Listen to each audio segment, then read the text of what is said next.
esquemática van a poder ver el determinado espesor que van a utilizar donde sea aplicable, donde sea la obra.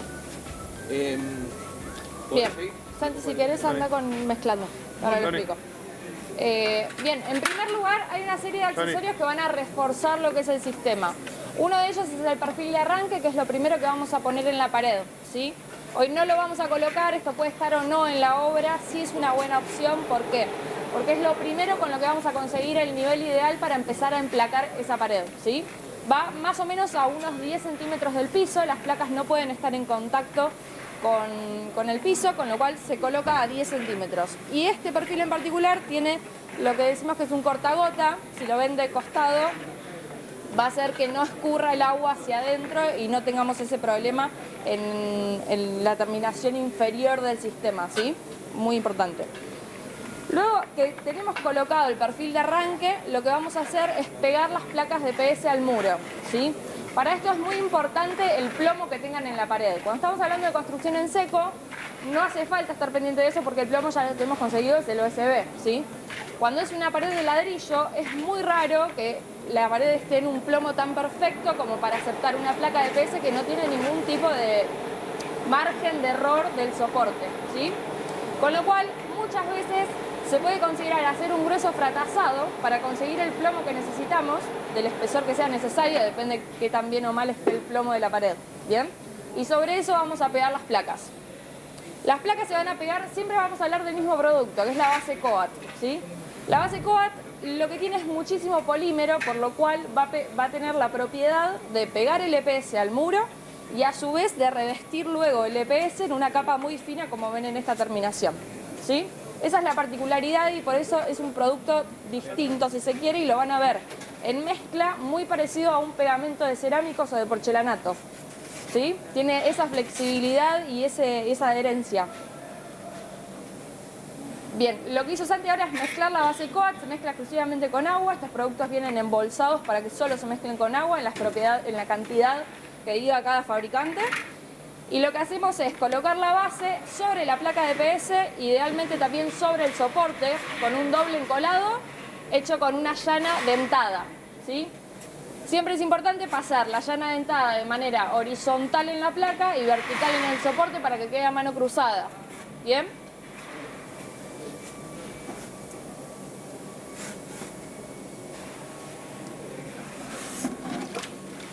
Si lo ven, la verdad que es un sistema que no requiere mucha mezcla, con lo cual es bastante prolijo en la obra también. Y esta base Coat en particular se puede aplicar sobre inclusive fachadas revestidas, que en realidad en vez de renovar el revestimiento puedo hacer directamente la aislación térmica y me va a pegar la base Coat, ¿sí? Sí.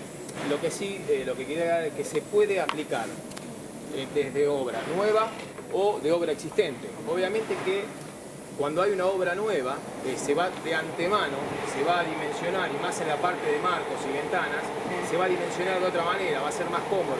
En la obra existente ya es diferente, hay que un poco amoldarse a las situaciones y a los encuentros que vamos a tener en la obra.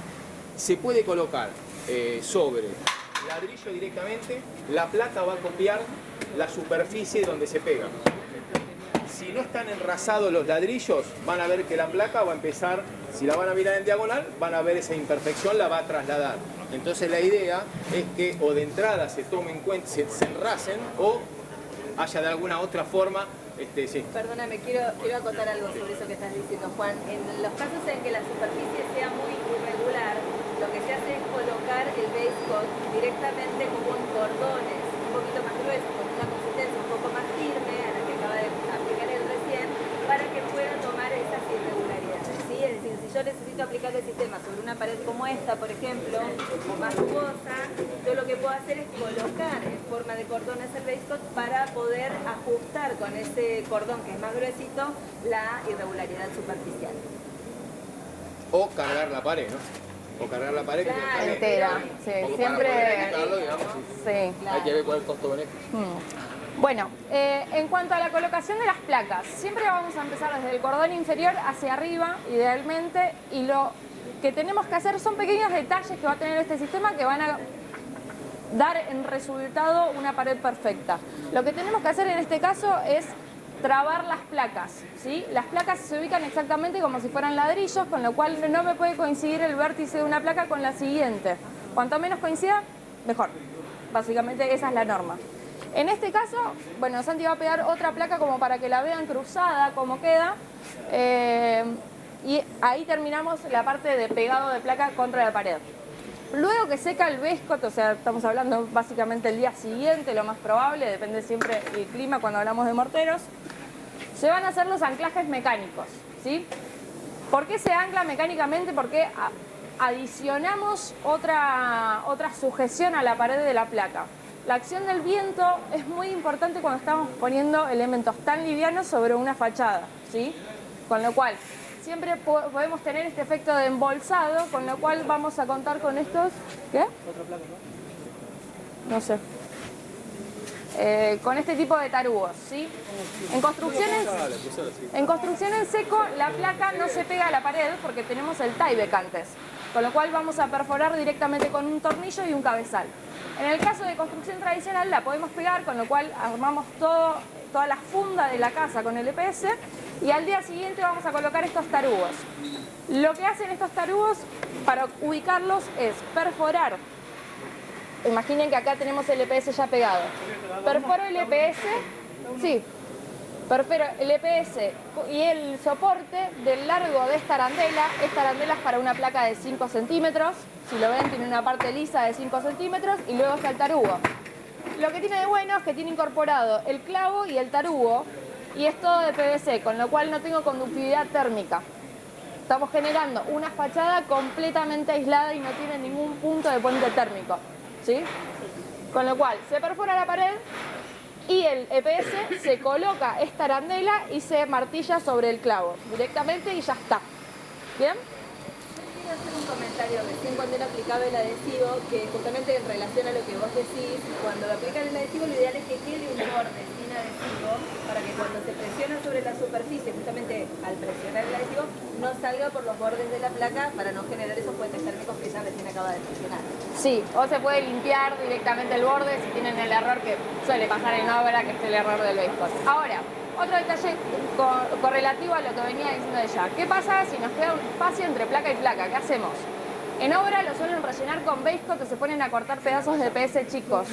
Eso es bastante engorroso Sí, hacelo si querés, que se vea cerca.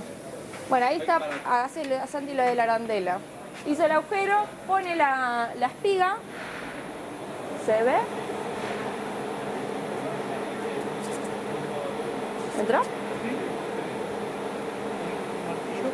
¿Tenés? No.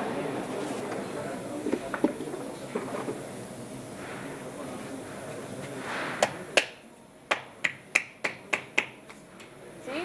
Y es importante también el nivel de la arandela. Siempre consideren no dejar la salida porque después esto cubre con una capa muy fina de base coat, con lo cual todo lo que quede fuera del plomo se va a delatar después por mucho que hagamos bien el tratamiento posterior de esa fachada, ¿sí? Bien, estaba diciendo el tema de si quedan espacios entre placa y placa. Lo ideal siempre es usar una espuma tal vez de poliuretano para rellenarlo, con lo cual aplicamos la espuma, recortamos y ya está, y de hecho tiene aislación térmica, con lo cual son medio dos pájaros de un tiro, no hay que hacer tanto trabajo para recubrirlo, lo cortamos y queda aislado también. ¿Bien?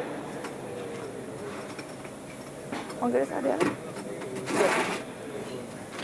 Bueno, una vez que tenemos toda la fachada con el EPS pegado y los anclajes puestos, que son estos que acabamos de ver, lo que vamos a hacer es el revestimiento general de la fachada, que vamos a utilizar el mismo producto que acaban de ver, la base coat. Lo que vamos a hacer es aplicarlo con una llana metálica, en capa muy fina, o sea, ahora pasamos esta muestra para que la vean de cerca. Son unos pocos milímetros de base coat. Con la primera capa fresca se aplica la malla y se agarra con el Bescot de atrás. ¿Qué va a pasar cuando Santi haga eso ahora? Si yo puse mucha base en primera instancia, con la malla voy a empezar a sacar todo el excedente, ¿sí? Muy importante, para no usar de más cuando no es necesario. El plomo va a estar tomado, con lo cual esta capa de recubrimiento es para darle resistencia al sistema. ¿Por qué pongo el Bescot antes que la malla y después lo vuelvo a cubrir? ¿Por qué? Si pongo yo la malla y cubro con base coat arriba, lo extiendo con una llana metálica, luego saco esa malla, voy a ver un cuadriculado, o sea, la malla no está pegada al soporte. Por eso necesito una base antes de poner la malla. Así me queda la malla de fibra de vidrio embebida en el base coat, ¿sí? ¿Cuál es la importancia de la malla? La malla es lo que le va a dar la resistencia al sistema. La malla de fibra de vidrio tiene que ser de 160 gramos mínimo para un sistema como Apes. Más allá de que el quilaje que compremos la placa de PS, la malla de fibra es lo que le da la resistencia final, con lo cual no es lo mismo poner una malla de 90 gramos que una de 160. Es un punto muy importante para rever y donde no tienen que escatimar en la inversión, ¿sí? Con lo cual, una vez que aplico la primera mano de base coat, la malla, que extiendo desde el centro hacia afuera, siempre, para que no me haga ningún globo la malla ni ningún pliegue.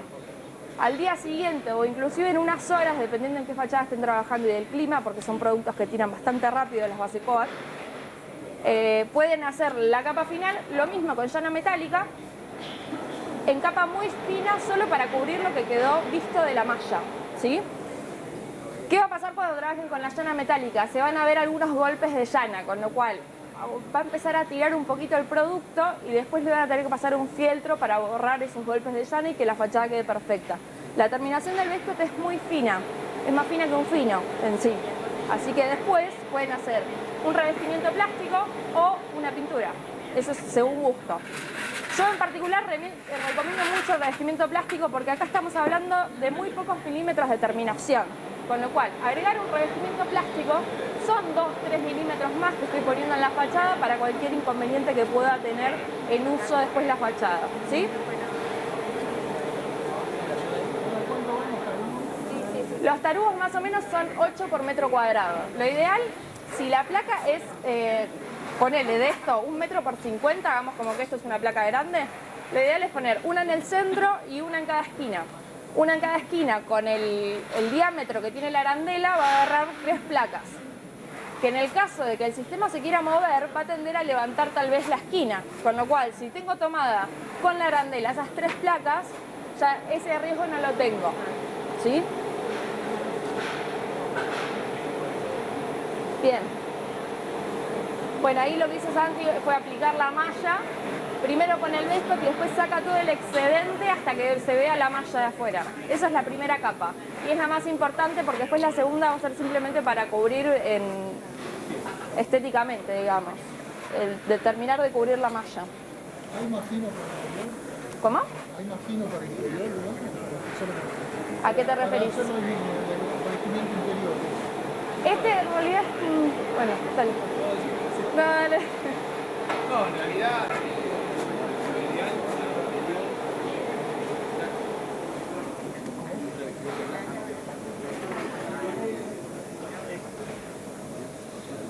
Yo lo hice, pero a mi mamá del tiempo, habría que comprar la alta densidad, ¿En el interior? pero tuve problemas que se pegaba. Sentía a veces en verano cuando daba mucho sol, Sí. me marcó un poco. Bien.